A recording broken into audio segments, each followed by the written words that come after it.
से हैं आप सब। तो स्टार्ट करें chapter number 16 of our brief history of modern India by Rajiv a Spectrum की जो सीरीज चल रही है।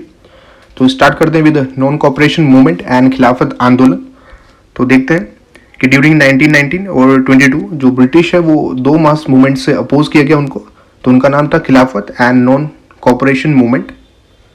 दो जो टू मूवमेंट्स हैं ये सेपरेट इशू से इमर्ज होकर आए थे, लेकिन इन्होंने एक common programme of actions adopt किया। वो क्या था? Non violent non cooperation. और जो खिलाफत इशू था वो डायरेक्टली लिंक तो नहीं था इंडियन पॉलिटिक्स से, लेकिन इसने एक इमीडिएट बैकग्राउंड प्रोवाइड कर दिया इस मूवमेंट को और एक एडवांटेज ऐड करी हिंदू मुस्लिम यूनिटी के लिए जो ब्रिटिश के अगेंस्ट में अब लड़ रहे थे। अब बैकग्राउंड देख लेते हैं इस दो मूवमेंट्स का। The movement to the background to the two movement वो प्रोवाइड किया गया जो सीरीज ऑफ इवेंट हुए, एक इवेंट से नहीं, जो सीरीज ऑफ इवेंट हुए फर्स्ट वर्ल्ड वॉर के बाद, which belied all the hopes of the government generosity to the Indian subject। उसने सभी जो गवर्नमेंट की जनरसिटी है उसको ख़त्म कर दिया। और जो ईयर 1990 का उस पर्टिकुलर एक डिसकंटेंट की फीलिंग सभी सेक्शंस ऑफ इंडियन में शो करी। तो वो अब सीरीज ऑफ इवेंट देखेंगे। उससे पहले आप ध्यान रखेंगे आप एक ट्रिक B4 की, इसके साइड में आप अपनी बुक में B4 लिख लेंगे। ये हम क्यों लिख रहे हैं? बिकॉज जब भी आप इसकी हेडिंग पढ़ेंगे तो देखेंगे इसमें जो सीरीज ऑफ इवेंट हम डिस्कस करेंगे वो 4 इवेंट डिस्कस करेंगे कि पहले इकोनॉमी की सिचुएशन, फिर रोलेट एक्ट, फिर हंटर कमीशन, देन मोंटेगो क्लेम्सफोर्ड। तो देखते हैं ये सभी। तो 4 इवेंट्स जो हैं, तो फर्स्ट है कि जो इकोनॉमिक सिचुएशन थी कंट्री की in the post war year वो अलार्मिंग हो गई थी। किस कारण से? बिकॉज जो प्राइजेस के कमोडिटी के वो राइज हो रहे थे और जो भी प्रोडक्शन हो रहा था इंडियन इंडस्ट्रीज का वो भी डिक्रीज हो रहा था। और जो टैक्सेस का बर्डन है और रेंट का सब बढ़ रहा था। बिकॉज आप सभी जानते हैं कि जो वॉर होता है तो उसमें कितने एक्सपेंसिव होते हैं। ऑलमोस्ट जो सभी सेक्शन है इंडियन सोसाइटी के वो सफ़र कर रहे थे economic hardship due to the war. और उसने और स्ट्रेंथ कर दिया जो भी एंटी ब्रिटिश एटीट्यूड उनका। नेक्स्ट देखते हैं कि जो रोलेट एक्ट है उसमें जो इम्पोजिशन है मार्शल लॉ का in the Punjab and Jallianwala Bagh massacre, उसने एक्सपोज कर दिया जो भी ब्रूटल और अनसिविलाइज फेज है ऑफ द फॉरेन रूल।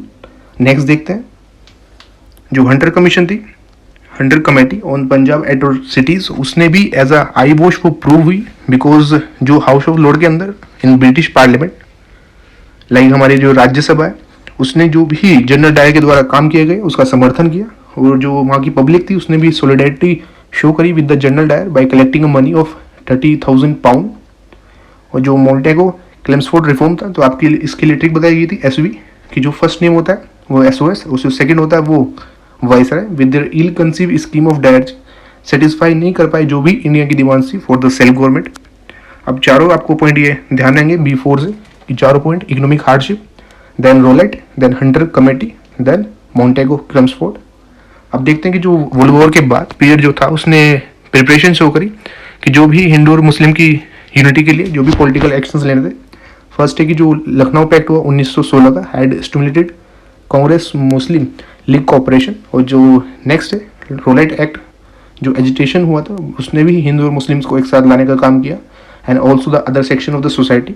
और जो रेडिकल नेशनलिस्ट मुस्लिम्स थे कि जो बिल्कुल ही यंग जनरेशन और जो एक्सट्रीम्स लीडर थे like Mohammad Ali, Abdul Kalam Azad, Hakim Afzal Khan and Hasan Imam had now become more influencer than the conservative. कि जो ये रेडिकल नेशनलिस्ट थे कि जो पहले अर्लियर ग्रुप था अलीगढ़ स्कूल उससे भी ज़्यादा इन्फ्लुएंसिव हो चुके थे और ये डोमिनेट कर रहे थे जो हमारी लीग थी पहली उससे भी ज़्यादा। और जो यंगर एलिमेंट था वो एडवोकेट कर रहा था मिलिटेंट नेशनलिज्म को और एक्टिव पार्टिसिपेशन इस नेशनल मूवमेंट के अंदर। और उसके अंदर एक strong anti imperialist anti British sentiment जाग चुका था। और इस एटमोसफेयर में जो खिलाफत है वो इशू इमर्ज होकर आता है around which develop the historical non cooperation movement. तो फर्स्ट हेडिंग आपको माइंड में क्लियर हो जानी चाहिए। हमने पढ़ा अब तक बैकग्राउंड B4, देन हमने ये जो सीरीज ऑफ इवेंट देख लिया कि जो हमने स्टार्ट किया है कि लखनऊ पैक्ट, रोलेट, कि इनमें जो एक ग्राउंड हो गया है जिससे कि हिंदू और मुस्लिम यूनाइट हो गए for the common political actions. उसके बाद ये कि ये खिलाफत इशू आता है तो ये देख लेते हैं।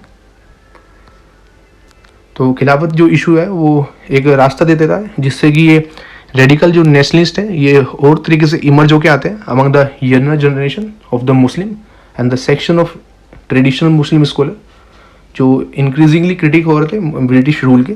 और इस टाइम पे जो एंगर किस लिए हुआ? बिकॉज जो टर्की बाय द ब्रिटिश को द्वारा उसको जो ट्रीटमेंट दिया जा रहा था बिकॉज जो वर्ल्ड वॉर हो रहा था उसमें हम पढ़ चुके हैं ऑलरेडी कि एलाइड फोर्सेस और एक्सिस फोर्सेस दोनों साइड हो रहा था। जो टर्की है वो ब्रिटिश के अगेंस्ट था।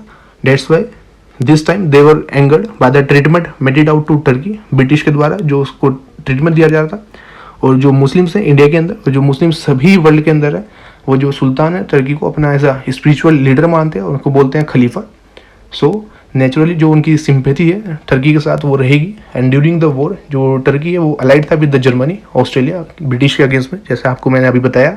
और जब वॉर एंड होता है तो जो ब्रिटिश है उसका जो एटीट्यूड है टूअर्ड टर्की तो वो बहुत ही ख़राब होता है और जो टर्की है वो डिसमेंबर हो जाता है और जो खलीफा है उसे भी पावर से रिमूव कर दिया जाता है। इससे और जो मुस्लिम्स हैं वर्ल्ड में उनका डिसकंटेंट बढ़ जाता है।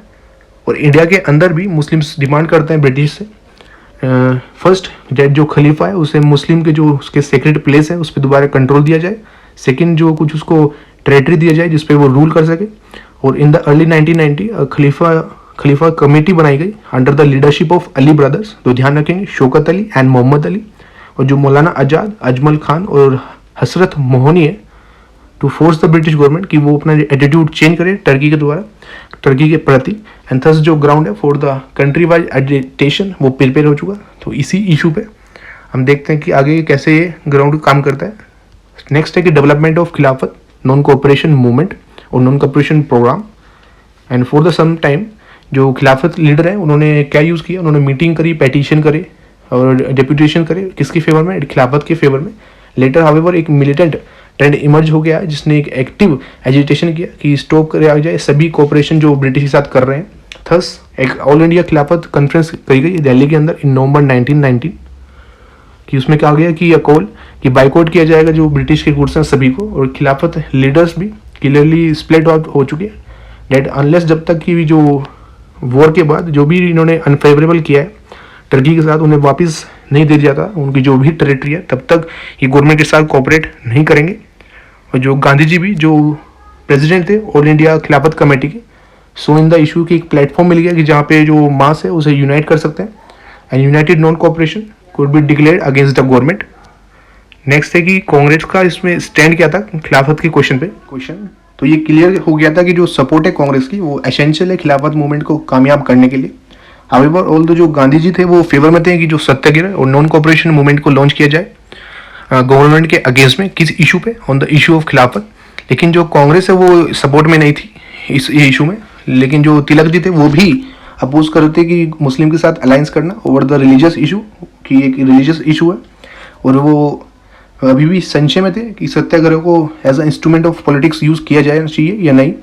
And according to professor Ravindra Kumar, Gandhi ji उनके अकॉर्डिंग जो प्रोफेसर हैं रविंद्र कुमार, तो गांधी जी ने जो तिलक है उनको भी मना लिया था रिगार्डिंग द सत्याग्रह और जो over the Khilafat issue.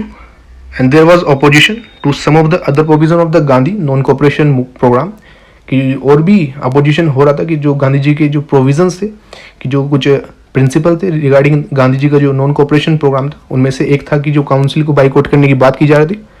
Letter however Gandhi was able to get the approval of the Congress. तो हमने देखा था कि कांग्रेस ने मतलब अपना समर्थन नहीं दे रहा था, लेकिन गांधी जी बाद में जो कांग्रेस है उसका भी समर्थन ले लेती है regarding the programme of political action. और जो कांग्रेस है वो फील्ड कर दिया कि उसको लगता है कि जो उसे क्यों सपोर्ट करना चाहिए इस प्रोग्राम को, उसका रीज़न दिया गया। तो ये 3 पॉइंट है। फर्स्ट दिया हुआ है कि उनको लगा कि ये गोल्डन अपॉर्चुनिटी है जहाँ पे हिंदू मुस्लिम्स को एक साथ किया जा सकता है और जो मुस्लिम मास है उसे भी नेशनल मूवमेंट पे जोड़ा जाए। और नाउ जो डिफरेंट सेक्शन है सोसाइटी के including Hindu, Muslim, Sikhs, Christian, peasant, artisan, capitalist, जो सभी हैं वो अब एक एज अ कॉमन अगेंस्ट लड़ेंगे for the national movement by fighting for their own rights, कि अपने ही राइट्स के लिए वो अब लड़ेंगे। एंड रियलाइजिंग डेट जो कॉलोनियल रूल है वो अपोज है टू देम, अब उन्हें रियलाइज भी होगा। नेक्स्ट पॉइंट जैसे आपको बताया कि इसमें हम 3 देखेंगे कि इन्होंने क्यों सपोर्ट किया था। नेक्स्ट है कि जो कांग्रेस है वो अपनी जो फेथ है लूज कर रही थी कॉन्स्टिट्यूशनल स्ट्रगल में, स्पेशली जो पंजाब इंसिडेंट होता है उसके बाद, और जो फिर हंटर कमीशन की रिपोर्ट आती है उसके बाद, तो बिल्कुल भी उनका जो फेथ है, उनका विश्वास है कॉन्स्टिट्यूशनल स्ट्रगल में बिल्कुल ख़त्म हो जाता है। जो कांग्रेस है वो अवेयर थी कि जो मास है वो अब ईगर है कि वो अपना एक्सप्रेस करे अपना जो भी उनका असंतोष है।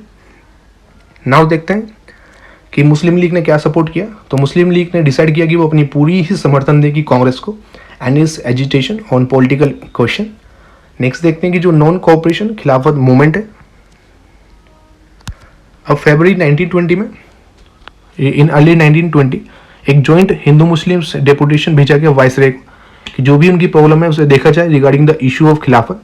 लेकिन जो वो मिशन है वो अबॉर्टिव साबित होता है। लेकिन फिर दोबारा फरवरी 1920 में गांधी जी अनाउंस करते हैं कि डेट जो इशू है पंजाब का वो गलत है और जो भी कॉन्स्टिट्यूशनल एडवांसेस किए जा रहे हैं वो जो खिलाफत का क्वेश्चन है उसे ढकने के लिए किए जा रहे हैं, and that he would soon एक मूवमेंट लॉन्च करेंगे डेट इज़ नॉन कोऑपरेशन। अगर वो जो भी ट्रीटी में लिखा गया है वो रिगार्डिंग मुस्लिम्स के फेवर में वो फुलफिल नहीं किया जाएगा। नेक्स्ट देखते हैं कि जो मई 1920 में एक ट्रीटी होती है, ट्रीटी ऑफ सेवरिस तुर्की के साथ, साइन इन मई 1920, जो कम्प्लीटली टर्की को डिसमेंबर कर जाती है। और जो मई 1920 में एक ऑल इंडिया कॉन्फ्रेंस के अंदर इलाहाबाद के अंदर जो एक प्रोग्राम को अप्रूव किया जाता है कि जो स्कूल कॉलेजेस और लॉ कोर्ट्स हैं उन्हें बाइकआउट किया जाएगा, और गांधी जी को बोला गया आप इसको लीड करेंगे, गांधी जी को लीड करने के लिए बोला। और जो अगस्त 1920 उसमें क्या हुआ कि जो खिलाफत कमेटी है उन्होंने एक कैंपेन स्टार्ट किया था of non cooperation and movement, वो फॉर्मली इसमें लॉन्च किया गया था officially. And Tilak had incidentally इसी के दौरान उनकी जो मृत्यु हो गई थी कि अगस्त 1 1920 के अंदर ही उनकी जो मृत्यु हो गई थी। और जो सितंबर 1920 में एट ए स्पेशल सेशन कलकत्ता के अंदर जो कांग्रेस है उसने नॉन कोऑपरेशन प्रोग्राम अप्रूव कर दिया टिल द पंजाब एंड खिलाफत रोंग्स रिमूव नहीं कर दी जाती जब तक एंड स्वराज एस्टेब्लिश नहीं हो जाती। तो क्या क्या प्रोविजन थे इस प्रोग्राम के वो दिए गए हैं। तो टोटल 6 हैं कि जो बाइकआउट है गवर्नमेंट स्कूल और कॉलेज का, तो कॉमन सेंस से भी आप देख सकते हैं कि स्कूल और कॉलेज का बाइकआउट हो जाएगा, काउंसिल का बाइकआउट हो जाएगा, और जो लेजिस्लेटिव काउंसिल और लॉ कोर्ट्स का डिस्पेंसेशन ऑफ जस्टिस पंचायत के थ्रू। तो ये देखिए वही फॉरेन क्लोथ्स का बाइकआउट होना, खादी का यूज़ करेंगे, और जो भी गवर्नमेंट का ओनर जिन्होंने लिया हुआ है उसका भी त्याग करना, जैसे गांधी जी ने केसरी हिंद, ये सभी का त्याग करना। तो ये पूरे ही टोटल कॉमन सेंस से आप लिख भी सकते हैं। एंड ड्यूरिंग द मूवमेंट जो पार्टिसिपेंट्स था वो suppose to work for Hindu Muslim unity and removal of untouchability all the time remaining non violent. और दिसंबर 1920 में कानपुर नागपुर के session of Indian National Congress में जो प्रोग्राम है ऑफ नॉन कोऑपरेशन उसे समर्थन दिया गया बाय द कांग्रेस। और एक इम्पोर्टेंट चेंज किए गए कांग्रेस के जो भी बिलीफ थे, creed means belief, now institute की उनका जो पहला उद्देश्य था सेल्फ गवर्नमेंट वो कॉन्स्टिट्यूशन मीन्स से प्राप्त करना चाहते एज अ गोल, लेकिन अब जो कांग्रेस ने डिसाइड किया कि वो अटेनमेंट तो करेंगे स्वराज का लेकिन पीसफुल और लेजिटिमेट मीन्स से। थस उन्हें अब एक्स्ट्रा कॉन्स्टिट्यूशनल मास स्ट्रगल के लिए ट्राई किया। थस जो ऑर्गेनाइजेशनल चेंजेस आए वो क्या थे कि कांग्रेस वर्किंग कमेटी 15 मेंबर की बनाएगी, और जो प्रोविंशियल कांग्रेस कमेटी है लैंग्वेज के बेसिस पे और लिंग्विस्टिक बेसिस वो भी ऑर्गेनाइज की गई, और एक वार्ड कमेटी भी ऑर्गेनाइज की गई, और एक जो एंट्री फी रखी गई वो 4 अनाज रखी गई जो कि होता है 25 पैसा। नेक्स्ट है कि जो गांधी जी है उन्होंने डिक्लेयर किया कि अगर जो नॉन कोऑपरेशन मूवमेंट है उसे इम्प्लीमेंट किया जाए 1 साल तक तो हम स्वराज को मतलब अर्न कर लेंगे। Many group of revolutionary terrorist specially जो बंगाल से थे उन्होंने भी प्लेज किया कि वो भी सपोर्ट करेंगे जो कांग्रेस का ये प्रोग्राम है। दिस स्टेज पे जो सम लीडर्स थे लाइक मोहम्मद अली जिन्ना, अनी बेसेंट और जीएस और BC Pal left the Congress, कि ये इंपॉर्टेंट लीडर हैं कि मोहम्मद अली जिन्ना, अनी बेसेंट और जीएस एंड बीसी पाल, इन्होंने सभी ने कांग्रेस को छोड़ दिया कि बिकॉज ये बिलीव रखते थे कॉन्स्टिट्यूशनल जो स्ट्रगल हम कर रहे थे पहले। वाइल जो सम लीडर्स थे लाइक सुरेंद्रनाथ बनर्जी उन्होंने फाउंड कर लिया इंडियन नेशनल लिबरल फेडरेशन और एक माइनर रोल प्ले किया नेशनल पॉलिटिक्स में। जो अडोप्शन है by the Congress non cooperation movement का वो इनिशिएटेड लेड बाय द खिलाफत कमेटी, उसने एक नई एनर्जी दी, और जो ईयर था 1921 और 1922 का seen as an unprecedented popular upsurge. तो नेक्स्ट देखते हैं स्प्रेड इस मूवमेंट का डिफरेंट एरियाज के अंदर। जो गांधी जी थे उन्होंने के मिलकर अली ब्रदर के साथ इसे नेशनल वाइड टूर किया, और 1000 ऑफ स्टूडेंट ने गवर्नमेंट स्कूल छोड़ दिए, और इसी दौरान जो कॉलेज और जो नेशनल स्कूल और कॉलेजेस थे उनमें राइज आया इस टाइम पे। और दीज जो एजुकेशन इंस्टीट्यूशंस है वो ऑर्गेनाइज किए जाते जो भी लीडर्स थे like Acharya Narendra Dev, CR Das, Lala and Zakir Hussain. तो ये इंपॉर्टेंट लीडर्स हैं, तो आप इसको ऐसे ही आप याद रख सकते हैं कि नरेंद्र जाकर कार लिया। तो ये हमने इसमें लिखा नहीं है, आपको डिस्क्रिप्शन में दे दिया जाएगा ये निमोनिक्स, तो आप ध्यान रखेंगे कि नरेंद्र जाकर कार लिया। तो इसको आप याद रहेगा कि नरेंद्र देव, जाकर तो आप जकीर हुसैन, कहा तो CR दास थे, लाकर तो लाला लाजपत राय। तो 4 इंपॉर्टेंट लीडर आपको ये ध्यान रहेंगे। नेक्स्ट इज जो सुभाष बोस थे, वो become the principle of national college Calcutta के अंदर, जो जामिया मिलिया भी है, जामिया मिलिया भी इसमें इंक्लूड था अलीगढ़ के अंदर। एंड काशी विद्यापीठ, गुजरात विद्यापीठ और जो बिहार का विद्यापीठ है वो भी इसके अंदर इंक्लूड था। और बहुत सारे जो लॉयर्स थे उन्होंने अपनी प्रैक्टिस उसमें गिव अप कर दी थी, तो नीचे ये नेम दिए गए, मोतीलाल नेहरू, जवाहरलाल नेहरू, CR दास। जो भी फॉरेन क्लोथ्स का जो भी ढेर थे उनको भी पब्लिकली जलाया गया, और जो इम्पोर्ट्स थे वो बहुत ज़्यादा घट गए थे, एटमोस्ट हाफ हो गया था। और शॉप्स को पिकेट किया जाता जो भी फॉरेन लिक्वर बेच रही थी। और जो तिलक ने स्वराज फंड एक बनाया गया, और जो ओवर सब्सक्राइब किया गया कि एक लिमिट से भी ज़्यादा कि 1 करोड़ रुपीज़ कलेक्ट किए गए। आप देख सकते हैं उस टाइम पे कांग्रेस वॉलंटियर कॉप्स, तो ये एक तरीके का जैसे पुलिस होती है, तो ये बनाया, इमर्ज हो गया एक पैरेलल पुलिस, तो ध्यान रखेंगे CVC। और इन जुलाई 1921 अली ब्रदर्स ने कॉल दी कि मुस्लिम्स को कि वो रिज़ाइन कर दें आर्मी से, एज इट वाज अनरिलीजियस। और जो अली ब्रदर्स थे वो अरेस्ट किए गए फॉर दिस स्टेप इन सितंबर। गांधी जी ने इको किया कि उनकी कॉल, और आज के लोकल जो कांग्रेस की कमेटी थी कि वो एक सिमिलर रेजोल्यूशन पास कर दे ना। वो जो कांग्रेस है उसने कॉल दी लोकल कांग्रेस बॉडीज़ को कि सिविल डिसोबीडियंस को स्टार्ट किया जाए। If it was thought that जो पीपल है वो अगर तैयार है तो स्टार्ट कर दे।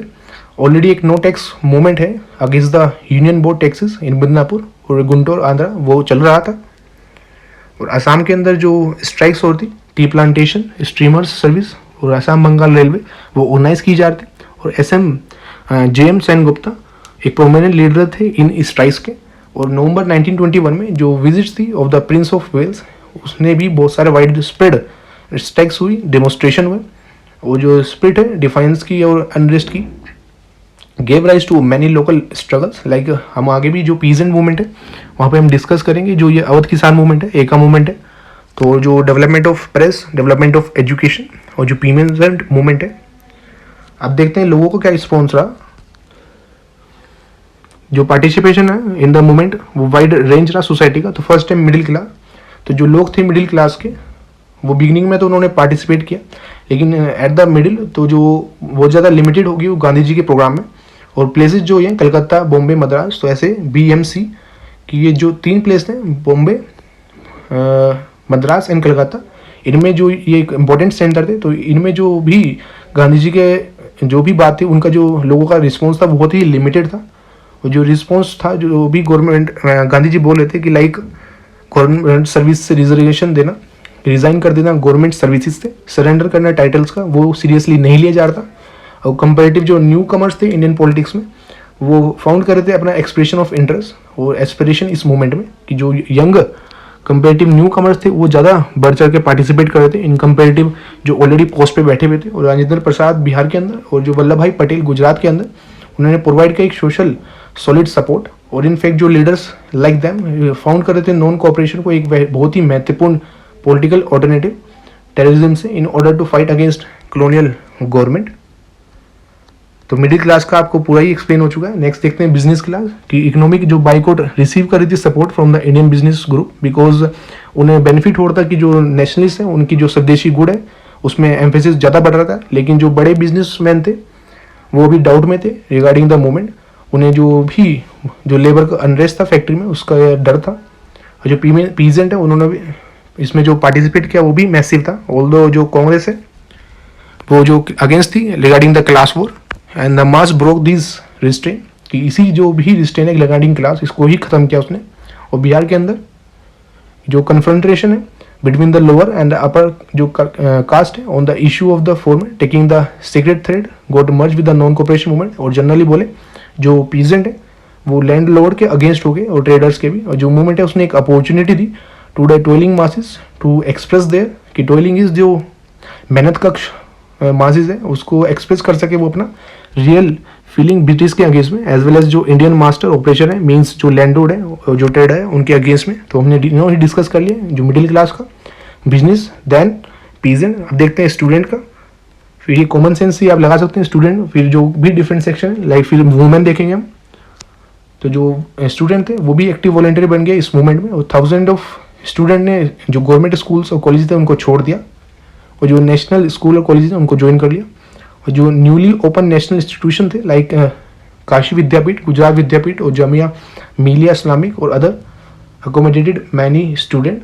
वुमेंस का देखेंगे तो वुमेंस ने जो प्रदा सिस्टम था उसको भी गिव अप कर दिया और जो भी अपनी जो ज्वेलरी थी उसको ऑफर किया, ऑर्नामेंट्स को। जो तिलक का फंड था जिसमें हमने ऊपर अभी डिस्कस किया है कि 1 करोड़ रुपीज़ कलेक्ट हुए थे and they join the movement in large number और एक्टिव पार्ट लेती हैं पिक्टिंग द शॉप्स, जो भी सेलिंग शॉप्स हैं जो फॉरेन क्लोथ्स और लिक्वर को सेल कर रही है। अब हिंदू मुस्लिम्स की यूनिटी देखते हैं कि जो मासिव पार्टिसिपेशन था of the Muslims and maintenance of communal unity despite the event like Moplah uprising, वो ग्रेट अचीवमेंट लेता है। ये सभी हम पीजेंट मूवमेंट में डिस्कस करेंगे। और many places like 2/3 of the वो अरेस्ट कर जो हो रहे थे वो मोस्टली मुस्लिम्स थे और सच टाइप जो पार्टिसिपेशन था कि मुस्लिम्स का वो कभी भी नहीं देखा गया फ्यूचर्स के अंदर भी। और गांधी जी और जो अदर लीडर्स थे उन्होंने मुस्लिम मासेस को एड्रेस किया मॉस्क से भी और गांधी जी बन गए थे एक पहले लीडर। वो was even allowed to address meeting of Muslim women in which he was the only male who was not blindfolded, very important. अब देखते हैं कि गवर्नमेंट का इस पर रिस्पॉन्स क्या रहा था।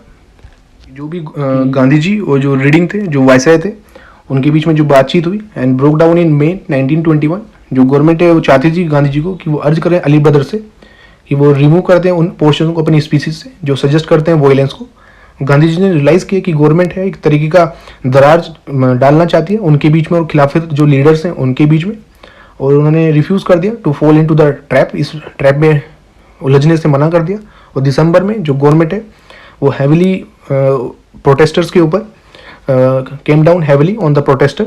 और जो वॉलंटियर्स कॉप्स थे जो अभी ऊपर हमने डिस्कस किए थे कि एक लाइक अ पैरेलल पुलिस बनाई गई थी, तो वो भी डिक्लेयर कर दी गई इलीगल। पब्लिक मीटिंग्स भी बैन कर दी गई और प्रेस को भी गैंग कर दिया गया and most of the leaders barring Gandhi उन्हें भी अरेस्ट कर दिया गया। अब लास्ट फेज देख लें इस मूवमेंट का कि Gandhi was now under increasing pressure Congress के रैंक से और file to start the civil disobedience programme.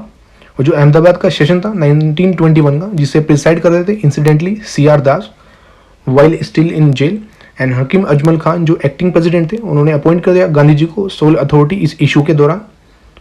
और फरवरी 1 1922 में गांधी जी ने threatened to launch civil disobedience movement कि गांधी जी ने ब्रिटिश को धमकी दी कि वो सिविल डिसोबीडियंस मूवमेंट लॉन्च कर देंगे बरदौली गुजरात से इफ़ किन कंडीशन में, अगर जो पॉलिटिकल प्रिजनर है उनको रिलीज नहीं किया गया, जो प्रेस के ऊपर जो कंट्रोल किया उसको भी रिमूव नहीं किया गया। तो दो कंडीशन इंपॉर्टेंट है। जो मूवमेंट है वो हार्डली बिगन हो पाया because it was brought to an abrupt end. Next देखते हैं चौरी चौरा का जो इंसिडेंट था कि स्मॉल जो स्लीपी विलेज है जिसका नाम है चौरी चौरा जो गोरखपुर डिस्ट्रिक्ट के अंदर आता है United Province has found a place history की बुक्स के अंदर due to an incident violence जो हुआ था वहाँ पे इन फरवरी 5 1922 में which was to prompt Gandhi की जो इसी कारण कि वायलेंस के कारण ही गांधी जी ने यहाँ से जो मूवमेंट है उसको विड्रॉ कर लिया गया था। और जो पुलिस है here had beaten up the leader of a group of volunteer जो कैंपेन कर रहे थे कि पुलिस ने ग्रुप ऑफ लीडर्स को मारा कि जो कैंपेन कर रहे थे अगेंस्ट द लिक्वर शॉप और हाई फूड प्राइसेस के कारण, और ओपन कर दिए fire on the crowd which had come to protest before the police station. और जो एजिटेटेड क्राउड थी उसने पुलिस स्टेशन को जला दिया और इसी दौरान जो 22 पुलिसमैन है वो मर जाते हैं in the violence. Gandhi ji इसके लिए इसमें हैप्पी नहीं होते with the increasing violent trend of movement, immediately announce करते हैं कि वो विड्रॉ करें इस मूवमेंट को। और जो कांग्रेस वर्किंग कमेटी थी जो बरदौली में मिलती है in February 1922 and resolve to stop all the activities that led to the breaking of the law and to get down the construction work state which was to include की popularisation khadi का, national schools का campaign temperance के लिए और for Hindu Muslims unity और against untouchability including CR Das, Motilal Nehru, Subhash Bose और जवाहरलाल नेहरू। वो असहमत से जो गांधी जी का डिसीजन था इस मूवमेंट को रिमूव करने विड्रॉ करने का, इससे वे नाखुश थे। और मार्च 1922 में गांधी जी जो है वो अरेस्ट कर लेगी और उन्हें 6 साल की जेल दे दी गई। He made the occasional memorial by magnificent court speech कि आई एम हेयर, मैं यहाँ पर हूँ, देयरफॉर कि to invite and submit cheerfully to the highest penalty that can be inflicted upon me for what in law is deliberative crime and what appear to me to be the highest duty एक citizenship की। तो next देखते हैं कि जो गांधी जी ने withdraw क्यों किया था इस मूवमेंट से। गांधी फेल्ट दैट जो पीपल्स है हैड नॉट लर्न और फुली अंडरस्टूड नहीं कर पाई जो भी नॉन वायलेंस का मेथड था, और इंसिडेंट लाइक जो चोरी चोरा किया could led to the kind of excitement और जो भी वोलेंस वहाँ पे हो रहा था, और एक वोलेंट जो भी मूवमेंट होता है according to the Gandhi ji, वो क्लियरली ईजिली सप्रेस कर दिया जाता है by the colonial regime, because उनको एक बहाना मिल जाता है कि उन्होंने सामने वाले वोलेंट एक्टिविटी परफॉर्म कर रहे हैं तो हम भी करेंगे। वो यहाँ पे लिखा गया he would make the incident of violence एक excuse for making the arm might of the state against the protester. जो मूवमेंट है was also showing signs of एक थकावट शो कर रहा था, बिकॉज ये पॉसिबल नहीं है कि बिल्कुल ही इतनी सेम एनर्जी के साथ सस्टेन करना एक mass movement. And the government seems to be in no board कि वो नेगोशिएट नहीं करेगी। और जो सेंट्रल थीम एजिटेशन की, तो उसमें खिलाफत क्वेश्चन ऑल्सो डेसिपेट सून कि ये भी खत्म हो गया था, बिकॉज नवंबर 1922 में जो पीपल थे टर्की के वो रोज हुए अंडर मुस्तफ़ा कमल पाशवा, उन्होंने डिप्राइव कर दिया जो भी सुल्तान थे उसको पॉलिटिकल पावर से। अब जो तुर्की थी एक सेकुलर स्टेट बन चुकी थी, थस जो खिलाफत का क्वेश्चन था उसने अपना रिलेवेंस लॉस कर दिया गया। And European style of legal system वो एस्टेब्लिश किया गया टर्की के अंदर, और एक्सटेंसिव जो राइट्स थे वो भी वुमेन्स को ग्रांट किए गए। अब जो एजुकेशन है वो भी नेशनलाइज की गई and modern agriculture and industry develop की गई थी वहाँ पे। और 1924 में द कैलिफेट वॉज अबोलिश। अब इवोल्यूशन देख लेते हैं ऑफ द खिलाफत नॉन कोऑपरेशन मूवमेंट, कि जो मूवमेंट है वो ब्रॉड करता है अर्बन मुस्लिम्स को into the national movement, but at the same time इसके ये कमर्शलाइज भी कर देता है जो नेशनल पॉलिटिक्स है कुछ हद तक। ऑल्दो जो मुस्लिम के सेंटिमेंट्स थे were a manifestation of the spread of a wider anti imperialist जो भी फीलिंग होती, और जो नेशनल लीडर्स थे वो नाकामयाब रहे कि रेज कर सके जो भी रिलीजियस पॉलिटिकल कॉन्शियसनेस है ऑफ द मुस्लिम। एक लेवल पे जो भी सेकुलर पॉलिटिकल कॉन्शियसनेस, मतलब कि मुस्लिम्स का जो पर्टिकुलर रिलीजन है उससे लेके सेकुलर तक में वो कन्वर्ट नहीं कर पाए इस मूवमेंट को। And with the non cooperation movement जो नेशनलिस्ट सेंटिमेंट थे रीच एवरी नोक and corner of the country, और इसी मूवमेंट के कारण कि जो भी कॉर्नर है हमारी कंट्री तक वहाँ तक ये मूवमेंट पहुँच पाया। और पोलिटिसाइज किया इसने जो भी एवरी स्टेट है इस पॉपुलेशन का, जिसमें चाहे आर्टिशियंस हो, पीजेंट हो, ऊपर हम डिस्कस कर चुके हैं, वुमेन भी, स्टूडेंट भी, बिजनेसमैन भी, ये सभी दिए गए। And it was this politicisation और एक्टिविटी जो भी हो रही थी वहाँ पे of the millions of man and women which imparted a revolutionary character national movement को। और जो कॉलोनियल रूल के जो दो मिथ्स थे कि इनका जो मिथ्स थे वो दो मिथ्स पे बेस्ड थे। पहला कि जो रूल हैं वो इंडियंस के हित में कर रहे हैं, दूसरा कि ये जो रूल है वो हटाया नहीं जा सकता। लेकिन जो फर्स्ट मिथ है वो कैसे क्लियर हुआ कि जो भी इकोनॉमिक क्रिटिक्स है मॉडरेट नेशनलिस्ट ने एक्सप्लोर कर दिया गया था। ये मिथ हम ऑलरेडी पढ़ चुके हैं कि इन्होंने मॉडरेट्स ने बताया गया था कि जो भी हमारी कंट्री की इकोनॉमिक सिचुएशन है वो ड्यू टू द ब्रिटिश है। सेकंड जो मिथ है वो भी दूर हो गया by the had been challenge by the satyagraha mass struggle के through. Now the mass lost the hitherto all pervasive fear colonial rule का। जो भी इनके अंदर जो डर था वो उन्होंने उनके अंदर से लॉस्ट हो गया।